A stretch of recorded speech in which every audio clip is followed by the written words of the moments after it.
സാപദൂരം പരിജനസഹിതം കൃഷ്ണചൈതന്യദേവം ശ്രീരാധാകൃഷ്ണപാദൻ സകലലളിതാ ശ്രീവിശാഖാനിതാം ച.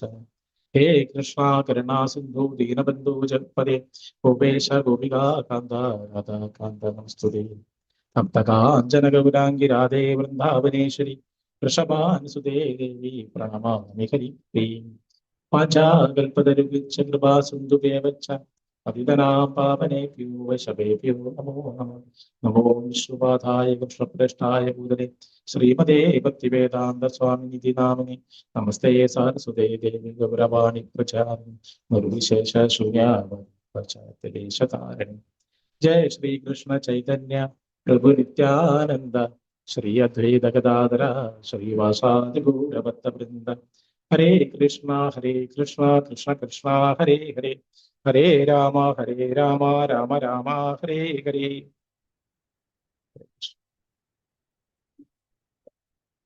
18-ാം അധ്യായം 18-ാമത്തെ ശ്ലോകമാണ്.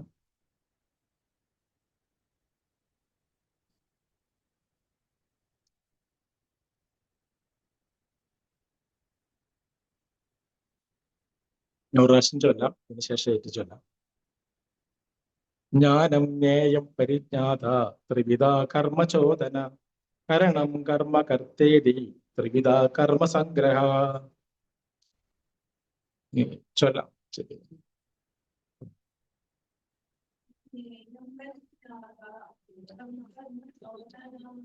കർമ്മ കർമ്മ കർത്തേതി ത്രിവിധ കർമ്മ സംഗ്രഹ ത്രിവിധ കർമ്മ ചോദന.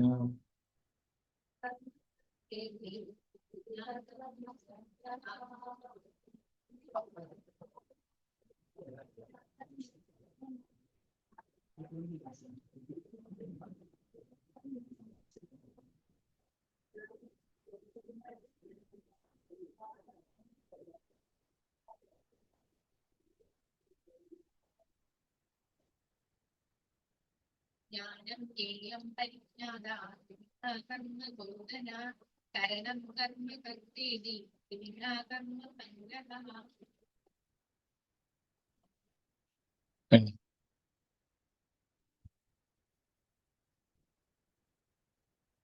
ചൊല്ലല്ലേ.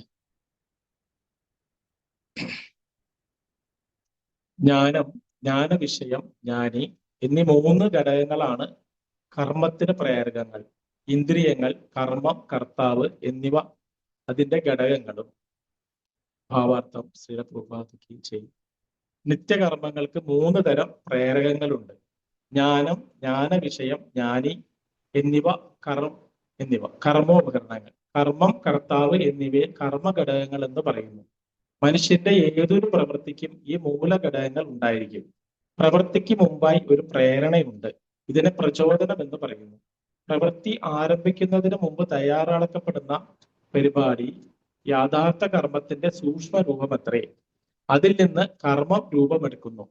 ആദ്യമായി വിചാരം, വികാരം, ഇച്ഛ എന്നീ മാനസിക പ്രക്രിയകളിലൂടെ കടന്നു പോകണം ഏത് കർമ്മത്തിനും. ഇതാണ് പ്രചോദനം. പ്രവർത്തനത്തിലുള്ള പ്രചോദനം ലഭിക്കുന്നത് ധർമ്മശാസ്ത്രത്തിൽ നിന്നായാലും ആധ്യാത്മിക ഗുരുവിൽ നിന്നായാലും അവയ്ക്ക് വ്യത്യാസമില്ല. കർത്താവും പ്രചോദനവും ഉള്ളപ്പോൾ സർവേന്ദ്രിയ കേന്ദ്രമായ മനസ്സുൾപ്പെടെയുള്ള ഇന്ദ്രിയങ്ങളുടെ സഹായത്തോടെ യഥാർത്ഥ കർമ്മം രൂപം കൊള്ളുന്നു. ഒരു ക്രിയയുടെ എല്ലാ ഘടകങ്ങളുടെയും ആകെത്തുകയാണ് കർമ്മസംഗ്രഹം എന്ന് പറയപ്പെടുന്നത്. ഹരേ കൃഷ്ണ.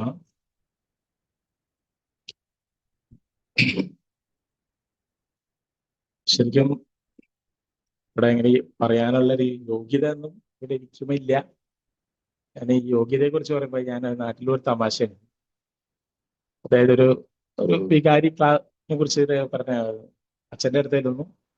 പറഞ്ഞു, അച്ഛൻ ഞാൻ അങ്ങനെ ഒരു 2 പാപം ചെയ്തിട്ടുണ്ട്. അപ്പൊ അച്ഛൻ പറഞ്ഞു, നീ 2 പാപം ചെയ്ത് മരിച്ച അവിടെ ചെന്നാൽ നിനക്ക് സൈക്കിൾ ചവിട്ടി അടക്കേണ്ടി വരും. വേറെ ആള് പറഞ്ഞു 3 പാപം ചെയ്തിട്ടുണ്ട്, അപ്പൊ നീ ഓട്ടോറിക്ഷ ഓടിച്ച് അടക്കേണ്ടി വരും, അല്ലെങ്കിൽ 3 വണ്ടിയുള്ള. 4 പാപം ബസ് ഓടിച്ച്. ഇവര് മരിച്ച അവിടെ ചെന്ന് കഴിഞ്ഞപ്പോ ഒരാൾ ട്രെയിൻ ഓടിച്ചിട്ട് പോകും.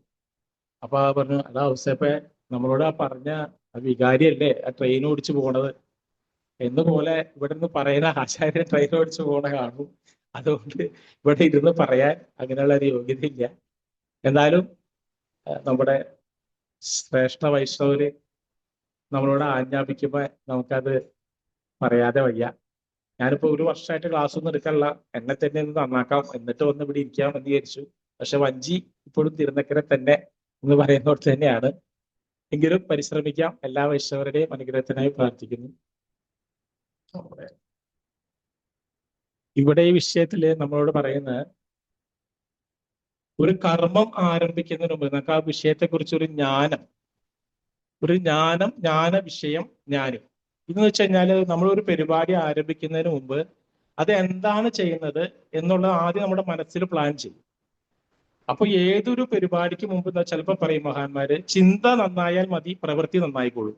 കാരണം ചിന്തയിലൂടെയാണ് പ്രവൃത്തിയിലേക്ക് കാലെടുത്ത് വയ്ക്കുന്നത്.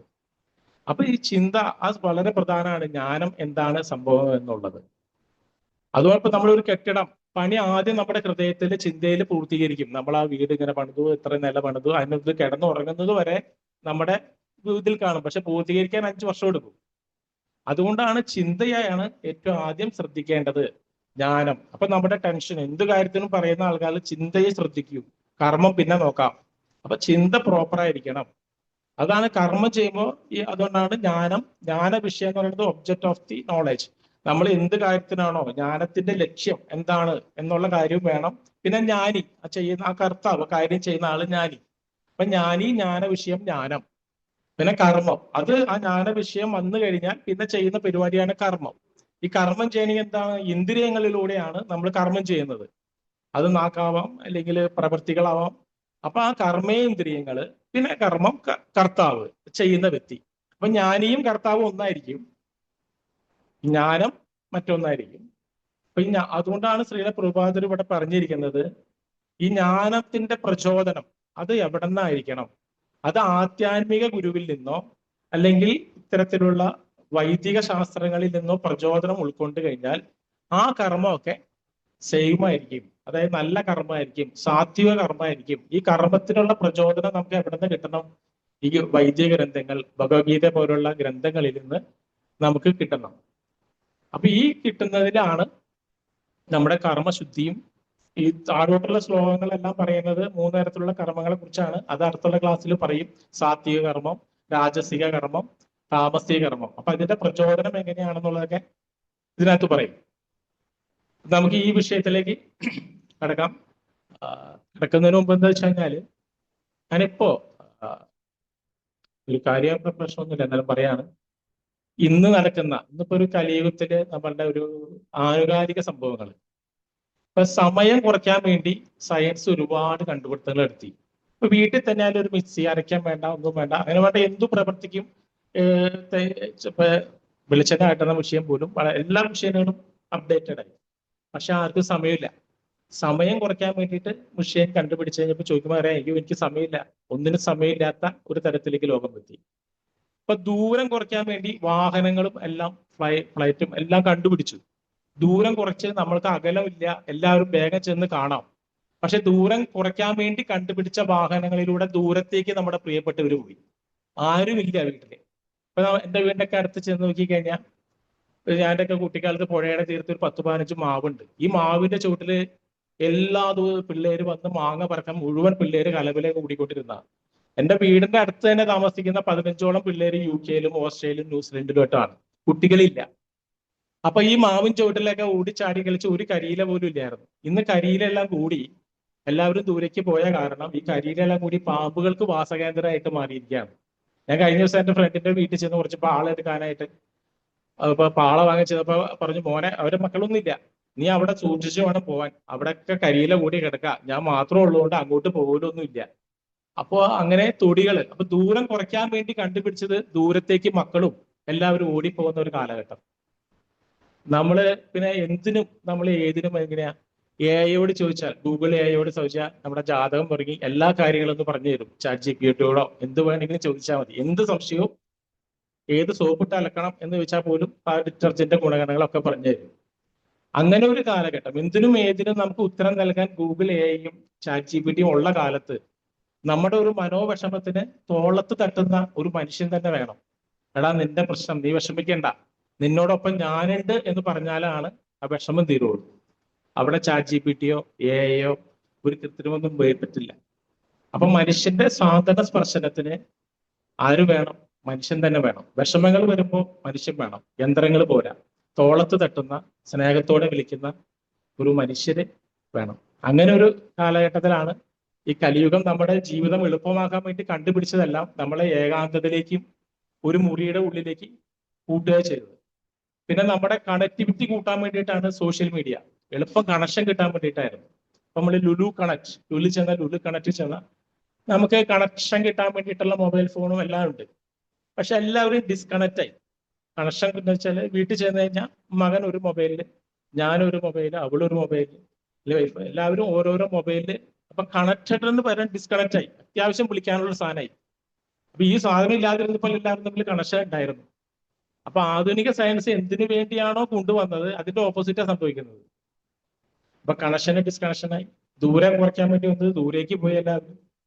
അങ്ങനെ എല്ലാം അങ്ങനെയാണ് പോകുന്നത്. അതാണ് കലിയുഗത്തിന്റെ ഒരു എഫക്റ്റ് എന്ന് പറയുന്നത്.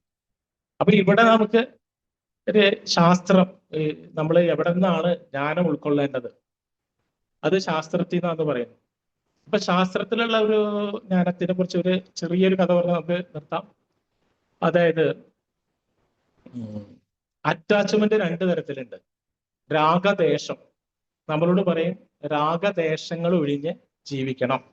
അപ്പൊ അറ്റാച്ച്മെന്റ് 2 എന്ന് പറഞ്ഞാൽ, ഒന്ന് ഒരാളോട് നമുക്ക് തോന്നുന്ന ഇഷ്ടം, അത് അറ്റാച്ച്മെന്റാ. അതിന് പോസിറ്റീവ് അറ്റാച്ച്മെന്റ് എന്ന് പറയുന്നത്.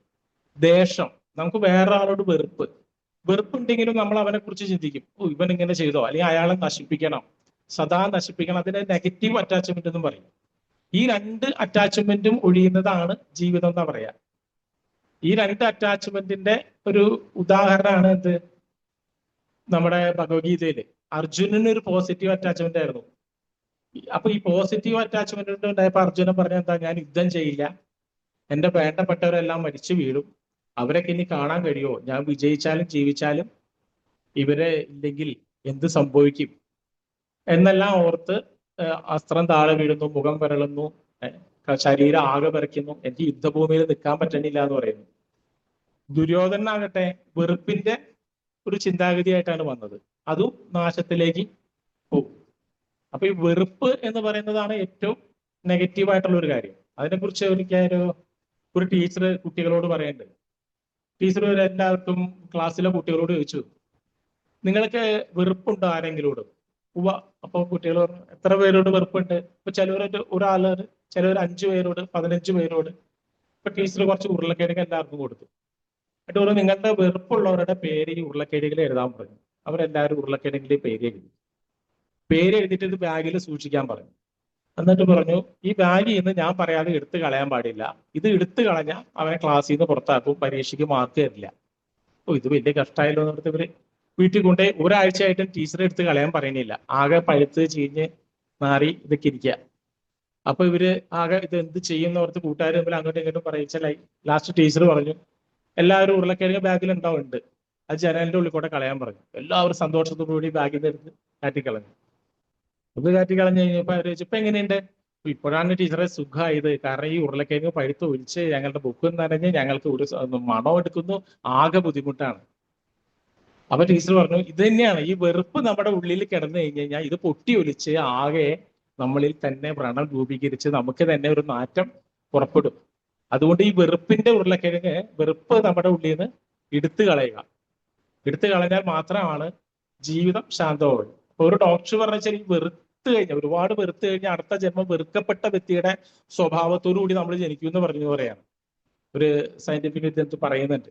ഒരാൾ ഒരു മുസ്ലിമിനെ വല്ലാതെ വെറുത്തു, അവരെ പല പ്രവൃത്തി കൊണ്ടായിരിക്കും, പക്ഷെ അയാൾ മുസ്ലിമായിട്ട് ജനിച്ചു എന്ന് പറയാം.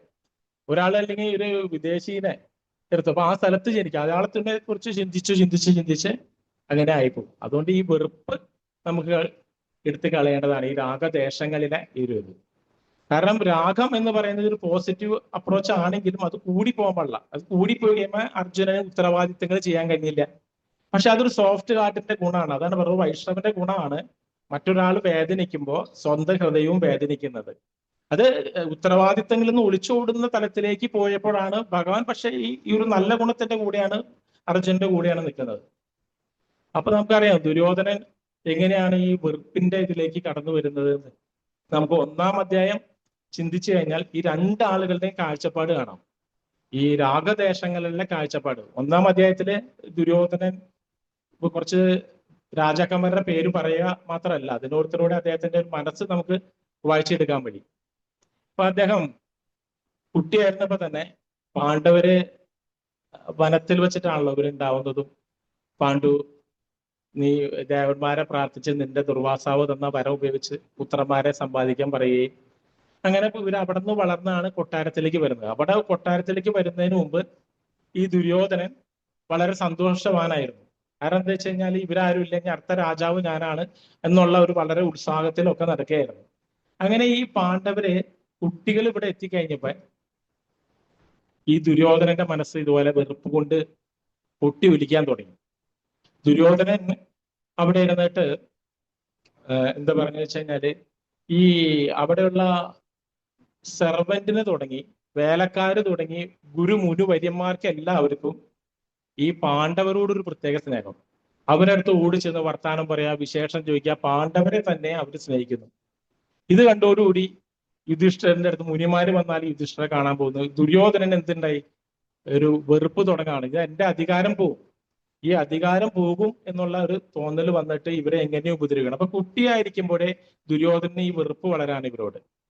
എന്നിട്ട് ഒരു സമയത്ത് അവിടെ പറയുന്നുണ്ട് ദുര്യോധനൻ, ഇവര് കുരുവംശജരല്ല, ഇവര് കൗന്ദേയന്മാരാണ്, കുന്തിക്ക് പിറന്നവരാണ്, പാണ്ഡുവിന് പിറന്നവരല്ല. അതുകൊണ്ട് അധികാരം ഇവർക്ക് കൊടുക്കേണ്ടതില്ല, ഇവര് ദേവന്മാർക്കുണ്ടായ പുത്രന്മാരാണ്, പാണ്ഡുവിനുണ്ടായതല്ല എന്നെല്ലാം പറഞ്ഞ് ഇവരെ പുറത്താക്കാൻ കൂടി തയ്യാറാവുന്നുണ്ട് ആര്, ദുര്യോധനൻ. അപ്പൊ അത്രമാത്രം വെറുപ്പാണ്. നല്ല ഒരു സ്വഭാവം കണ്ടപ്പോൾ എന്താണ് ഉണ്ടായത് ദുര്യോധനന്? സ്നേഹത്തിന്റെയും സഹനത്തിന്റെയും സ്വഭാവം. അവരുടെ ഒപ്പം ദുര്യോധനന്റെ കൂടെ കളിക്കാൻ തയ്യാറാവുന്നവരുടെ പോലും അധികാരത്തിനോടുള്ള ആസക്തി എല്ലാം ഇദ്ദേഹത്തിന്റെ വെറുപ്പിനോലേക്ക് നയിച്ചു. അപ്പൊ ഈ ദേഷം എന്ന് പറയുന്ന ഒരു ഗുണം അങ്ങനെ ഇദ്ദേഹത്തിന്റെ മുട്ടയിടാൻ. അപ്പൊ ചില ആളുകൾ പറയുന്നത് ഈ പാണ്ഡവ കൗരവ യുദ്ധത്തിന്റെ കാരണം ദ്രൗപദിയുടെ പരിഹാസ ചിരിയാണ്. അവര് പണ്ട് ഹസ്തിനപുരം പണിതപ്പോ ഈ ജലമാണെന്ന് ഓർത്ത് ദുര്യോധനൻ തുണി പൊക്കുന്നതും വീഴുന്നതൊക്കെ ഉണ്ടല്ലോ. അപ്പൊ ഇത് കണ്ട് ദ്രൗപദി പൊട്ടിച്ചിരിച്ചപ്പോൾ പ്രതികാരാഗ്നി കൊണ്ട് യുദ്ധം ഉണ്ടായതാണ് എന്നാണ് പറയുന്ന ഒരു കൂട്ടര്. പക്ഷെ അങ്ങനെയല്ല. ഈ ഇവര് ജനിച്ച അന്നേ തുടങ്ങി ദുര്യോധനന് ഈ വെറുപ്പ് പതുക്കെ പതുക്കെ പതുക്കെ അവിടെ ദ്രൗപദി ചിരിച്ചാലും ഇല്ലെങ്കിലും, ദ്രൗപദി ഒരു പ്രധാന കഥാപാത്രമാണെങ്കിലും ഇവര് ഭീമന് വിഷം കൊടുക്കാൻ തുടങ്ങുന്നതും ഇവരെ ഉപദ്രവിക്കുന്നത് ദ്രൗപദി വരുന്നതിന് മുമ്പാണ്. ഈ കർണനെ എന്തുകൊണ്ടാണ് ദുര്യോധനൻ കൂട്ടുകാരനാക്കുന്നത്? പാണ്ഡവരും കൗരവരും തമ്മിലുള്ള ആ അസ്ത്രവിദ്യ പഠിപ്പിക്കല് പൂർണ്ണമായപ്പോ അവസാനം ഗുരുവിന്റെ എല്ലാവരുടെയും മുമ്പിൽ വെച്ച് ഇവരുടെ അസ്ത്രവിദ്യ പ്രകടനം നടക്കുകയാണ്. അപ്പൊ അർജുനൻ വളരെ ഗംഭീരമായി ആയുധങ്ങൾ അയക്കുന്നു, ഒന്ന് തൊടുമ്പോൾ 1000 വരുന്നു, അങ്ങനെ എല്ലാം ചെയ്യുന്നു. ഇതെല്ലാം കണ്ട് കാണികള് വളരെ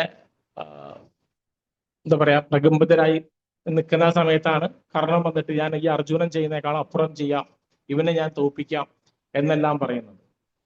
അപ്പൊ കർണൻ ഇത് പറയുമ്പോൾ ഏറ്റവും സന്തുഷ്ടനായത് ദുര്യോധനാണ്. കർണൻ അന്ന് വരെ കണ്ടിട്ടില്ല. പക്ഷെ അർജുനനെ തോൽപ്പിക്കാം എന്ന് പറയുമ്പോൾ ഈ കർണന് ഇഷ്ടപ്പെടാണ്.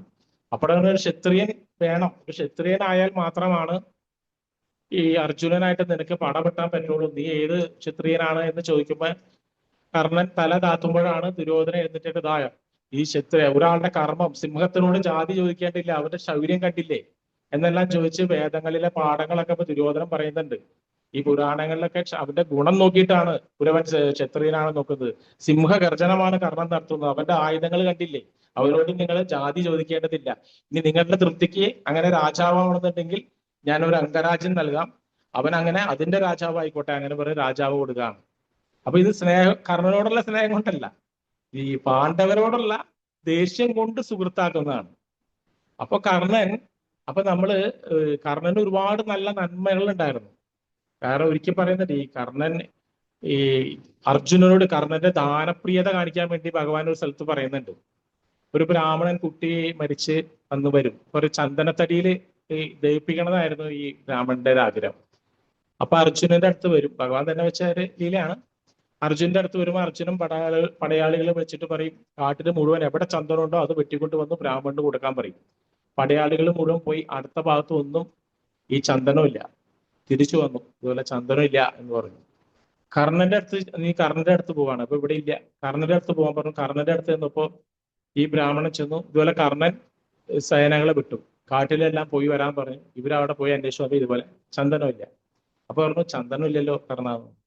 അപ്പൊ കർണൻ പറഞ്ഞു നേരെ മുകളിലേക്ക് നോക്കി, ചന്ദനം കൊണ്ടുണ്ടാക്കിയ മട്ടുപ്പാവായിരുന്നു, ഇത് വെട്ടിയിറക്കാൻ പറഞ്ഞു, കൊടുക്കാൻ പറഞ്ഞു. അത്രമാത്രം ഉത്തമ ഗുണമുള്ള കർണൻ ദുസ്സംഗം കൊണ്ട് നശിച്ചു പോവാണ്. കൃഷ്ണൻ ചോദിക്കുന്നുണ്ട്, കർണ നീ ഇവിടുത്തെ പാണ്ഡവരുടെ ജ്യേഷ്ഠനാണ്, നീ ഇപ്പുറത്ത് വന്നാൽ നിനക്ക് രാജാവായിട്ട് കാലം കഴിക്കാം. അപ്പൊ പറയും, കൃഷ്ണനോട് പറയും, കൃഷ്ണ എനിക്കതറിയാം, ഞാൻ അധർമ്മത്തിന്റെ കൂടെയാണെന്നും എനിക്കറിയാം, ഞാൻ മരിക്കുമെന്നും എനിക്കറിയാം. ഞാൻ ഇന്നലെ ഒരു സ്വപ്നവും കണ്ടതാണ്, ദുര്യോധനന്റെ തല മൊട്ടയടിച്ച് ഒരു വസ്ത്ര കഴുതപ്പുറത്ത് പോകുന്നത് കണ്ടു. അങ്ങനെ സ്വപ്നം കണ്ടു കഴിഞ്ഞാൽ അത് തോൽക്കുന്നു തന്നെയാണ്, പരാജയപ്പെടും, ഞാനും പരാജയപ്പെടും. പക്ഷേ എനിക്ക് ഈ ഒരു ഘട്ടത്തിൽ ഇത്രയും മാത്രം എന്നെ വിശ്വസിച്ചാണ് ദുര്യോധനൻ ഈ പടക്കളത്തിലേക്ക് ഇറങ്ങിയത് തന്നെ.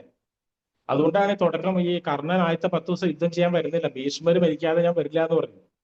കാരണം ഭീഷ്മര് പറയും, ഈ കർണ നീ വലിയ വീരനൊന്നല്ല, അർജുനെ വെച്ച് നോക്കുമ്പോൾ നീ വീരനല്ല എന്ന് പറയും. എന്ന് വെച്ച് കഴിഞ്ഞാൽ ഈ യുദ്ധത്തിന് മുമ്പ് അർജുനൻ നേരിട്ട് ഈ കർണനെ എല്ലാം തോൽപ്പിക്കുന്ന 5 സ്ഥലങ്ങളുണ്ട് നേരിട്ട്. അതെവിടെയാന്ന് വെച്ച് കഴിഞ്ഞാല്, ആദ്യം ഇവരെല്ലാവരും കൂടി ദ്രോണനെ പിടിക്കാൻ പോകുമ്പോൾ കർണനൊക്കെ കൂടിയാണ് പോണത് ഈ ദുര്യോധനൻ, അവിടെ തൊല്ലും. പക്ഷെ അർജുനൻ ചെന്ന് അവരെ തോൽപ്പിക്കും. പിന്നെ ഗാന്ധർവ സൈന്യം, ആ കഥകളൊക്കെ അറിയാം, വിശദീകരിച്ച് പറയുന്നതിൽ സമയമൊക്കെ അധികം ഇല്ല. അപ്പൊ ഗാന്ധർവ സൈന്യത്തിന് ഈ ഗാന്ധർവന്മാർ ഇവരെ പിടിക്കും. അതായത് ഈ ദുര്യോധനന്റെ ഈ വൈരാഗ്യ ബുദ്ധി, ഇവര് 12 വർഷം കാട്ടി കിടക്കാണല്ലോ, ഈ കാട്ടി കിടക്കുന്ന സമയത്തും ഇവർ അങ്ങനെ കാട്ടിൽ സുഖിച്ച് കിടക്കണ്ട, നമ്മുടെ ആ ഒരു സുഖമൊക്കെ കാണട്ടെ എന്ന് പറഞ്ഞ് മുഴുവൻ സൈന്യമായിട്ട് വന്ന് ഇത് കാണിക്കാൻ വരുമ്പോ ഈ ഗാന്ധർവ സേന പറയും, ഇവിടെ നിങ്ങൾക്കുള്ള പ്രവേശനമുള്ള സ്ഥലമല്ല, ഇവിടെ നിന്ന് പോകാൻ പറയും. അപ്പൊ ഗാന്ധർവ സേനയായിട്ട് ഇവർ യുദ്ധം ചെയ്യും. അപ്പൊ ഇവർ പരാജയപ്പെടുമ്പോ ഇവിടുത്തെ ഭടന്മാർ ഓടിച്ചെന്ന് അടുത്ത് പാണ്ഡവരുണ്ടെന്ന് അറിയാം, പാണ്ഡവരോട് ചെന്ന് പറയും, ഇവരെല്ലാവരും നമ്മുടെ സ്ത്രീകളെ ഒക്കെ പിടിച്ചു കെട്ടിയേക്കാന്ന് പറയും. ഇതെല്ലാവരും കൂടിയാ വന്നവര്, ഇവരെ സുഖം കാണിച്ചു കൊടുക്കാൻ വേണ്ടിയിട്ട്. അപ്പോ ഈ പാണ്ഡവർ അവിടെ ചെന്ന് യുദ്ധം ചെയ്ത് കർണനും ഒന്നും പരാജയപ്പെടുത്താൻ കഴിയാത്ത ഈ ഗാന്ധർവ സൈന്യത്തെ അർജുനന് കൂടി പരാജയപ്പെടാണ്. എന്നിട്ട് ദുര്യോധനൻ വീട്ടിൽ പോവില്ല. ഇവര് രക്ഷിച്ചല്ലോ എന്ന് ഓർത്തിട്ട്, ഞാൻ ഇതിന് ഭേദം മരിക്കണതാണ്, കൊട്ടാരത്തിൽ പോണത് എനിക്ക് നല്ലതല്ല, അതിന് ഭേദം ഞാൻ മരിച്ചോട്ടെ, ദുശാസനോട് വരാൻ പറയും. ദുശാസനൻ നീ രാജ്യം ഭരിച്ചു, ഞാനീ പോണില്ല, ഇവര് എനിക്ക് ജീവൻ ധ്യാനം തന്നെയൊക്കെ നല്ല മരണാന്ന് പറഞ്ഞ് നിരാഹാരം കിടക്കുന്ന ഒരു സംഭവമൊക്കെ ഉണ്ട്. അപ്പൊ ഇദ്ദേഹത്തിന് മരിക്കാൻ തോന്നുന്നത് എങ്ങനെയാ? ഈ പൈശാചിക വൃത്തി ചെയ്തോട്ടാണ് ഇദ്ദേഹത്തിന് നാണം വരുന്നതെന്ന് പറയുന്നത്. യഥാർത്ഥത്തില് അദ്ദേഹത്തിന് ദ്രൗപദിയുടെ വസ്ത്രാക്ഷേപം നടത്തി ഇത്രയും ആളുകളുടെയും പൗരപ്രഗന്മാരുടെ മുമ്പിൽ വെച്ച് ഇത് ചെയ്തിട്ടും ഇദ്ദേഹത്തിന് നാണം വന്നില്ല. ഇദ്ദേഹത്തിന് കൊട്ടാരത്തിൽ ഭരിക്കാനൊന്നും ഒരു കുഴപ്പമുണ്ടായില്ല. ഇദ്ദേഹത്തിന് അപ്പൊ ചെയ്തെന്താ, ഇദ്ദേഹം അവിടെ മാന്യമായിട്ട് ഇരിക്കാനും പൊട്ടിച്ചിരിക്കാനും മരക്കില്ലത്തിലിട്ട് പച്ച മാംസം കത്തിച്ച് കളയാൻ പദ്ധതി ഇട്ടപ്പോഴും മരിക്കാൻ തോന്നിയില്ല. അപ്പോ അതാണ് വെറുപ്പിന്റെ ഒരു ഗുണം. വെറുപ്പിന്റെ ഒരു ഗുണച്ച, വെറുപ്പ് ഇങ്ങനെ കൂടുന്തോറും ഇത്തരത്തിലുള്ള ദുരഭിമാനമായിരിക്കും വർദ്ധിക്കുക. മറ്റുള്ളവരൊക്കെ നന്മ ചെയ്യുന്നതിനുള്ള ആ ഒരു വിരുദ്ധ അഭിപ്രായമായിരിക്കില്ല. അപ്പൊ ഈ കർണൻ എന്ന് പറയുന്ന ഒരു കഥാപാത്രം നമ്മെ പഠിപ്പിക്കുന്നത്, ആരുടെ കൂടെ കൂടണം. നമുക്ക് പെട്ടെന്ന് എന്തെങ്കിലും ഒന്ന് നീട്ടിത്തന്നാൽ അത് സ്വീകരിച്ചാൽ നമ്മുടെ തന്നെ നാശത്തിനും അത് കാരണമാണ്. അതാണ് കർണൻ എന്ന് പറയുന്നത്. യഥാർത്ഥ സുഹൃത്ത് ബന്ധമായിരുന്നില്ല. അപ്പൊ കർണൻ പല സ്ഥലത്തും അനാവശ്യമായ ജോക്കുകൾ പറയുന്നുണ്ട് പറയുന്നത്. അതായത് ദുർസംഘങ്ങളായ കൂട്ടുകാരാണെങ്കിൽ അവരൊക്കെ പൊട്ടിച്ചിരിക്കാൻ വേണ്ടി നമ്മളും ആ ദുസ്സംഗത്തിന് ചേർന്ന രീതിയിലുള്ള കമന്റുകളും പ്രവൃത്തികളും പാസ്സാക്കുന്ന പറയുന്നത്. അങ്ങനെ കർണന് ചെയ്യേണ്ടി വന്നു പലതും. അങ്ങനെയാണ് കർണനാശം വരുന്നത്. പിന്നെ നമ്മുടെ ദുര്യോധനനെ കുറിച്ച് പറയുമ്പോൾ പറയുന്നത്, ദുര്യോധനൻ വളരെ രാജബുദ്ധിയുള്ള ആളായിരുന്നു. 1-ാം അധ്യായത്തിൽ പറയുന്നുണ്ട്. അതായത് ഭീഷ്മരുടെ അപ്പുറം ഇപ്പുറവും നിൽക്കണം. ദ്രോണരാജ്യം കുറിച്ച് ആചാര്യ ഇത് കണ്ടോ, ഈ നമ്മുടെ ദ്രുപദപുത്രേണ തവ ദൈവമി എന്ന് പറയുന്നത്. ദ്രുപദപുത്ര എന്ന് പറയുന്നത് തന്നെ ഈ ദ്രോണർക്ക് ദ്രുപദനോടുള്ള ഒരു വൈരാഗ്യം ഒന്ന് ആളിക്കെത്തിക്കോട്ടെ. ദൃഷ്ടദ്യുമ്ന്റെ പേര് ഒക്കെ അറിയാം, ഇവർ ഒന്നിച്ച് പഠിച്ചതാ. അപ്പൊ ദ്രുതപുത്രേണ എന്നുള്ള പറയണ്ടോ, ദൃഷ്ടദ്യുമ്ന്റെ പേര് പറഞ്ഞില്ല. അപ്പോ മുമ്പ് തോപ്പിച്ച ആ പ്രതികാരം വർദ്ധിച്ചോട്ടെ. അപ്പൊ അത് രാജബുദ്ധി എന്ന് പറയുന്നത്. രാജതന്ത്രം എന്ന് പറയുന്നത് ഇങ്ങനെയുള്ള ഈ സമയങ്ങളിൽ അവരുടെ പ്രതികാര ബുദ്ധിയെയും എങ്ങനെ ഇത് ഉപയോഗിക്കാം. ഈ രാജബുദ്ധി വളരെ നന്നായിട്ട്, എന്നിട്ട് നല്ല പോളൈറ്റ് വേടുകളും തവ ശിഷ്യാണ്, അതായത് തവ ദ്രോണരെയൊക്കെ വളരെ ബഹുമാനത്തോടു കൂടി ഭീഷ്മരെയൊക്കെ വിളിക്കുന്നു. ഭീഷ്മരുടെ അപ്പുറം ഇപ്പുറം നിങ്ങൾ നിൽക്കണം. പിന്നെ അതിനകത്ത് പറയുന്നുണ്ട് സൈന്യത്തിന്റെ പേര്, വികർണന്റെ പേര് പറയും. ഈ വികർണൻ വലിയ പോരാളി എന്നല്ല കാര്യം ഈ കൗരവരുടെ സഭയില്.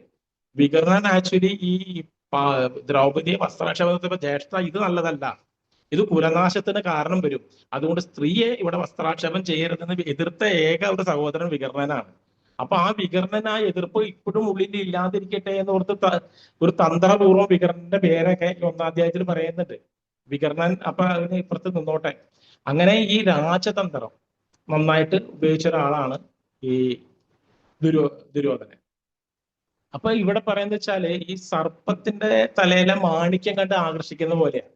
അപ്പൊ ഈ രാജതന്ത്രം, ഈ പൊളൈറ്റ് വേർഡ്സ്, ഈ ഡിപ്ലോമാറ്റിക് വേർഡ്സ് ഉപയോഗിക്കുന്നത് കൊണ്ട് ഇന്ന് കലികാലത്തിൽ അങ്ങനെയുള്ള ജനങ്ങളുടെ വാക്കും അവരുടെ വസ്ത്ര രീതി എല്ലാം കണ്ട് ജനങ്ങൾ തട്ടിപ്പിന് ഏർപ്പെടാണ്. സ്ത്രീകൾ പെട്ടുപോടുന്നു, ചൂഷണം ചെയ്യപ്പെടുന്നു, ആളുകൾ പണം കൊണ്ടേ കൊടുക്കുന്നു ഇവരുടെ നല്ല വാക്കുകൾ കേട്ടിട്ട് പണം ഇരട്ടിക്കാന്ന് പറയുന്നത്. അപ്പൊ ഈ ഡിപ്ലോമാറ്റിക് വേർഡ്സ് അല്ല, ഈ വേർഡ്സ് നല്ല രീതിയിൽ ഉപയോഗിക്കണം, അത് നല്ലതിനായിട്ട് ഉപയോഗിക്കണം. അതിന്റെ ആത്യന്തിക ലക്ഷ്യം എന്താണ് എന്ന് മനസ്സിലാക്കുന്നത് ദുര്യോധനന്റെ ഈ പ്രവൃത്തിയിൽ നിന്ന് അതും മനസ്സിലാക്കണമെന്ന് ആചാര്യന്മാര് പറഞ്ഞുതരാം. അപ്പൊ ഈ വാക്കുകളുടെ മനോഹാരിത കണ്ട് ആകർഷിക്കപ്പെട്ടാൽ സർപ്പത്തിന്റെ തലയിലിരിക്കുന്ന മാണിക്യക്കല്ല് കണ്ടിട്ട് സർപ്പത്തിനോട് കൂട്ടുകൂടിയാൽ എന്തു വരുമോ അതേപോലെ ആയിരിക്കും ഈ ദുഷ്വൃത്തികളായ ആളുകളുടെ വാക്കുകൾ. അത് എന്തിനാ ഉപയോഗിക്കണമെന്ന് നാം തിരിച്ചറിഞ്ഞില്ലെങ്കിൽ നാം എവിടെ ചെന്ന് പെടും എന്നുള്ളതും ദുര്യോധനന്റെ ഈ പ്രവൃത്തിയിൽ നിന്ന് നമുക്ക് മനസ്സിലാക്കാം. അപ്പൊ ഈ ദ്വേഷം, നേരത്തെ പറഞ്ഞ പോലെ ഈ ശാസ്ത്രങ്ങളിൽ ഈ ഭഗവത്ഗീത നമ്മൾ പഠിക്കുന്നത് എന്തിനാന്ന് വെച്ച് കഴിഞ്ഞാല് ഇത്തരം ശാസ്ത്രങ്ങളിൽ നിന്ന് നമ്മൾ പഠിച്ച് പ്രഭുപാദർ ഈ വരിയിൽ പറയുന്നത് പോലെ ആ സ്വഭാവ ഗുണങ്ങൾ അതായത് ഈ ഭഗവത്ഗീതയെ ശ്രുതിയിലെ സ്മൃതി എന്ന് പറയും. എന്താ വെച്ച് കഴിഞ്ഞാൽ ശ്രുതി എന്ന് പറഞ്ഞു കഴിഞ്ഞാൽ കേട്ടത്, വേദങ്ങൾ, ഭഗവാന്റെ വാണിയാണ് ശ്രുതി എന്ന് പറയുന്നത്. സ്മൃതി എന്ന് പറഞ്ഞു കഴിഞ്ഞാൽ പുരാണങ്ങൾ. ഈ പുരാണങ്ങൾ എന്ന് പറഞ്ഞു കഴിഞ്ഞാൽ ആചാര്യന്മാർ ഈ വേദങ്ങളെ കേട്ടിട്ട് ഈ തത്വങ്ങളെ അവർ മനസ്സിലിട്ട് മനനം ചെയ്ത് ഇതേപോലെ ജീവിച്ച വ്യക്തികളുടെ അവരുടെ സാക്ഷാത്കാര സംഭവങ്ങളെ ജനങ്ങൾക്ക് ഈ വേദതത്വങ്ങൾ വേഗം മനസ്സിലാക്കാൻ വേണ്ടി മഹാഭാരത, രാമായണം, ഇതൊക്കെ നടന്ന സംഭവമാണ്. തുറക്കാൻ പറ്റുമോ?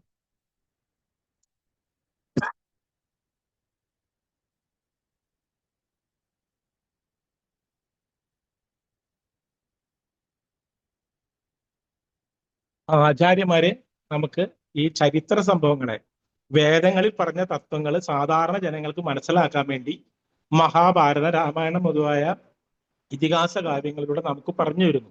അപ്പൊ എങ്ങനെ വേദവിധി അനുസരിച്ച് ജീവിച്ച ആൾക്കാരുടെ ജീവചരിത്രം എന്ത്, വൈദിക ശാസ്ത്രങ്ങൾക്ക് എതിരായിട്ട് ജീവിച്ച വ്യക്തികളുടെ ജീവിതം എന്ത് എന്നുള്ളതാണ്. ഇപ്പൊ ഈ ദുര്യോധനാദികളെ കാണിക്കുന്നത് എങ്ങനെയാ? വൈദിക തത്വങ്ങൾക്ക് എതിരെ ജീവിച്ചു, അവസാനം അവൻ എന്തായി? അവന് നാശമടഞ്ഞു. ഇപ്പോഴത്തെ അർജുനൻ അവരെങ്ങനെ ജീവിച്ചു? അവര് വൈദിക വിധികളോടുള്ള അവരുടെ കടപ്പാട്, അതല്ലേ ഈ അർജുനൻ ചോദിക്കുന്നത്, ഇങ്ങനെ ചെയ്താൽ എന്താവും കൃഷ്ണ കൃഷ്ണ. കൃഷ്ണനെ ആധ്യാത്മിക ആചാര്യനായിട്ടും ഇവിടെ അർജുനൻ കാണാണ്. ആധ്യാത്മിക ആചാര്യൻ വെച്ചാല് ശിഷ്യസ്തേ അഹം ശാന്തിമാപ്തം പ്രപന്നം എന്ന് പറയുന്നത് ഞാൻ അങ്ങയുടെ ശിഷ്യനാകും കൂടി ചെയ്യുകയാണ് ഇവിടെ. അപ്പൊ നമുക്കറിയാം ദുര്യോധനന് ഒരുപാട് പടയാളികളുടെ പേര് പറയുന്നുണ്ട്, പക്ഷെ ഒരാളുടെ പേര് പറയുന്നില്ല, കൃഷ്ണന്റെ പേര് പറയുന്നില്ല. അപ്പുറത്ത് നിൽക്കുന്ന ഭഗവാനെ കാണാൻ ആർക്ക് പറ്റിയില്ല? ദുര്യോധനന് പറ്റുന്നില്ല. ബാക്കി എത്ര ആളുകളുടെ പേര് പറയേണ്ടെന്ന് 1-ാം അധ്യായം വായിച്ചാൽ നമുക്ക് അറിയാം, പക്ഷെ കൃഷ്ണന്റെ പേര് പറയാൻ കഴിയില്ല. ഏറ്റവും ശക്തനും ആ യുദ്ധം എങ്ങനെ നടക്കണമെന്നും എല്ലാം കൊണ്ടേ നടക്കുന്ന ആള് കൃഷ്ണനാണ്. അതുകൊണ്ടാണ് ഈ എന്താ പറ്റിയ മറ്റേ ഈ കൃഷ്ണന്റെ അടുത്ത് ചെല്ലുന്നുണ്ടല്ലോ സൈന്യം വാങ്ങാനായിട്ട്, തലയ്ക്കാൻ ഭാഗത്ത് പോയി ദുര്യോധനൻ നിൽക്കുകയും പാദങ്ങളുടെ അടുത്ത് അർജുനൻ നിൽക്കുകയും, അപ്പൊ ഞാനാണ് നേരത്തെ വന്നത്, അതുകൊണ്ട് കൃഷ്ണൻ നീ എനിക്ക് ആദ്യം തരണം എന്ന് പറയുമ്പോ ഞാൻ ആയുധം എന്തുമില്ല, യുദ്ധത്തിന് ഞാൻ വരാം, പക്ഷെ ആയുധം എന്തുമില്ല, ആയുധം എത്ര എന്റെ സൈന്യം കൊണ്ടുപോയിക്കോളാൻ പറഞ്ഞു. അപ്പൊ സാമാന്യ ബുദ്ധിയുള്ള ആൾക്കാരൊക്കെ ചിന്തിക്കുക, ഇപ്പൊ പടക്കാൻ പോലത്തെ യുദ്ധമാണല്ലോ, അപ്പൊ കൃഷ്ണന്റെ സഹായത്തിന്റെ ആവശ്യമില്ല, ഇപ്പൊ യുദ്ധം, ആയുധം എടുത്ത ആൾക്കാർ മതിയിലും കൂടെ. അപ്പൊ ആയുധം എടുക്കണ അവര് മതി, അത്രയും വലിയ സൈന്യം, 11 അക്ഷൗഹിണി സൈന്യം, ഇവർക്ക് 6-7 അക്ഷൗഹിണി സൈന്യം ഉള്ളു പാണ്ഡവർക്ക്. അപ്പൊ ഇപ്പുറത്ത് സാക്ഷാൽ ഭഗവാനാണ് എന്ന ഈ പേര് പറയാനും അതനുസരിച്ച് പ്രവർത്തിക്കാനും ആർക്ക് കഴിയില്ല? ഈ ദ്വേഷം വളർത്തിക്കൊണ്ട് കിടക്കുന്ന, ഈ വെറുപ്പ് വളർത്തിക്കൊണ്ട് കിടക്കുന്ന. അപ്പൊ ഈ വെറുപ്പ് വളർത്താതെ നമ്മള് നമ്മുടെ ഹൃദയത്തിൽ സ്നേഹത്തെ വളർത്തണം. അതാണ് അർജുനനെ ഭക്തനായിട്ട് ഭഗവാൻ എന്തുകൊണ്ട് ഈ സ്നേഹത്തിൽ നിന്ന്, മുത്തശ്ശനോടുള്ള സ്നേഹം, ഗുരുവിനോടുള്ള സ്നേഹം, എന്ത് ദുര്യോധന എന്നെ കൊന്നോട്ടെ എന്ന് വരെ പറയുന്ന, അതായത് ആരെയും കൊല്ലാനുള്ള കൊല്ലരുത എന്നുള്ള ആ മൃദുലത്വം. അപ്പൊ നമ്മൾ ഈ തത്വങ്ങളൊക്കെ പഠിക്കുമ്പോൾ നമ്മുടെ ഹൃദയവും ഒരു റോസാപ്പൂവായി വിരിഞ്ഞില്ലെങ്കിൽ, നാം പരസ്പരം ഒന്നിച്ച് തോളത്ത് തട്ടാൻ കഴിഞ്ഞില്ലെങ്കിൽ, അദ്ദേഹത്തെ പറഞ്ഞവരെ എയോട് ചോദിക്കുന്ന പോലെയല്ല, നമ്മുടെ തോളത്ത് തട്ടി നമ്മെ സമാശ്വസിപ്പിക്കുന്ന ഹൃദയങ്ങളായിട്ട് മാറുക എന്നുള്ളതും ഈ തത്വങ്ങളിൽ നിന്ന്, രാഗദേശ ഗുണങ്ങളിൽ നിന്നും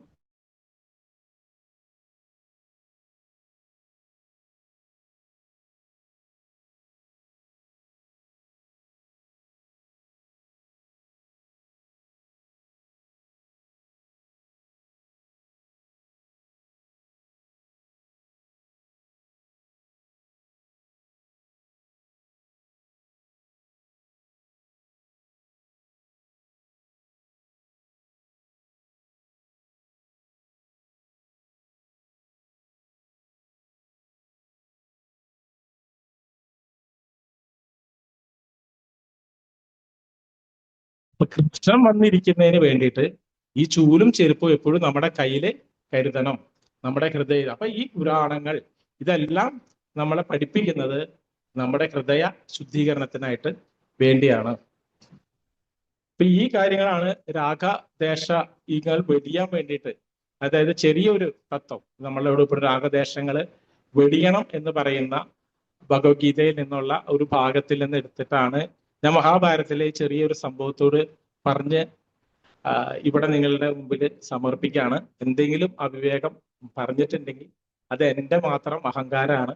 എന്തെങ്കിലും നല്ലത് പറഞ്ഞിട്ടുണ്ടെങ്കിൽ അത് ഗുരുക്കന്മാരിൽ നിന്ന് കിട്ടിയ ചെറിയ അറിവുകളും കൃപയുമാണ്.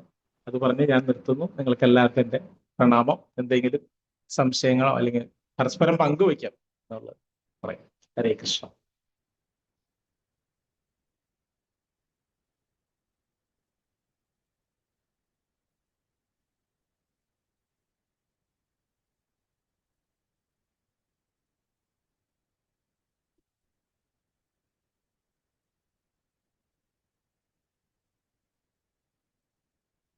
ഹരേ കൃഷ്ണ. ആർക്കെങ്കിലും എന്തെങ്കിലും സംശയങ്ങളുണ്ടോ? ചോദ്യങ്ങൾ?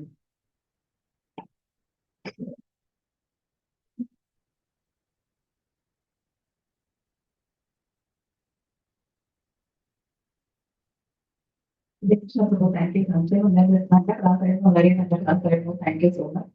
പറഞ്ഞത് വളരെ ശരിയാണ്. മനുഷ്യർ തമ്മിൽ സയൻസിനെ പുരോഗമിച്ചുകൊണ്ട് ഡിസ്റ്റൻസ് ഒക്കെ ലോകത്തിന്റെ തമ്മിൽ കുറച്ച് കൊണ്ടുവരുന്ന ആയിട്ടില്ല. ഇതൊക്കെ കണ്ട് ഞാൻ തമ്മിൽ ഇവിടെ അമേരിക്കയിലേക്ക് പോകുന്നതിനെ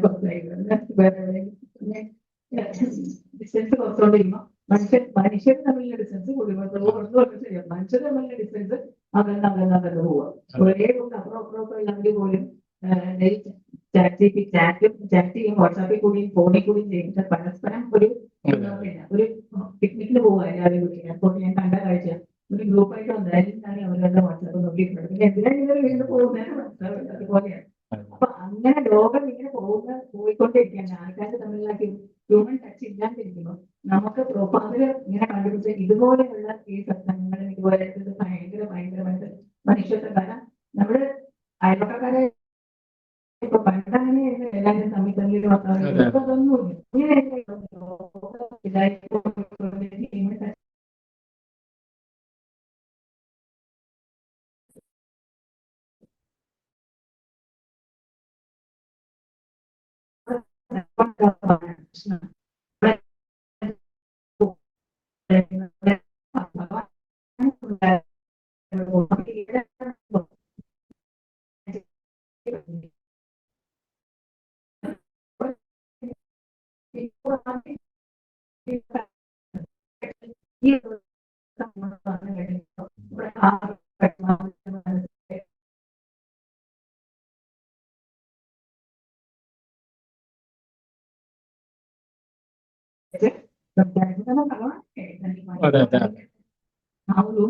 നമുക്ക് എല്ലാവർക്കും കിട്ടുന്നത്. താങ്ക് യു പ്രഭു. നല്ല ക്ലാസ് ആയിരുന്നു. Hare Krishna. Thank you so much. Hare Krishna. Hare Krishna. Hare Krishna. എന്തെങ്കിലും ക്വസ്റ്റ്യൻസ് ഉണ്ടോ? ക്വസ്റ്റ്യൻസ് നോക്കാം.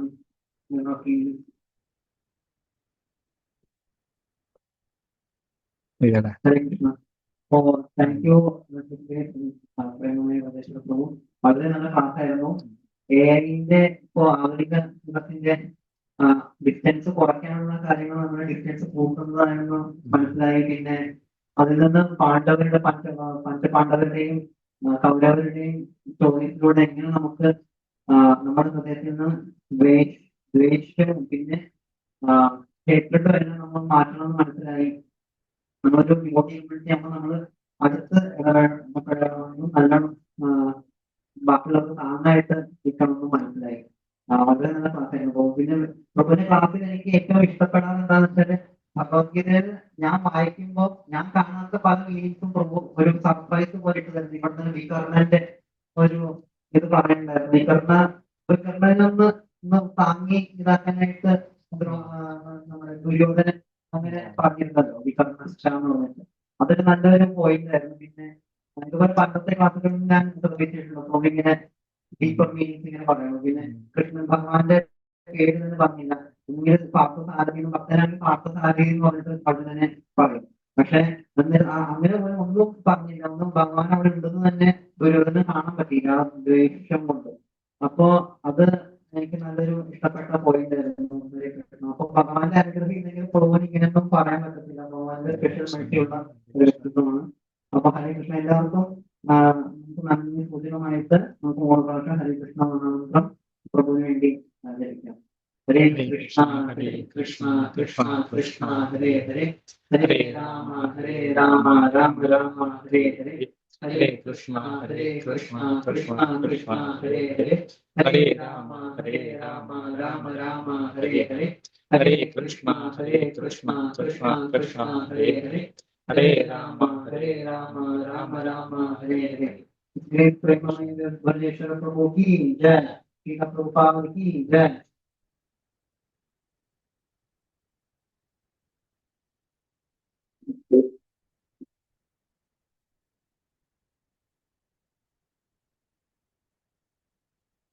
ഹരേ കൃഷ്ണ. അടുത്തതായിട്ട് കീർത്തനമായിരിക്കും. അത് കഴിഞ്ഞിട്ടാണ് ഹരേ കൃഷ്ണ.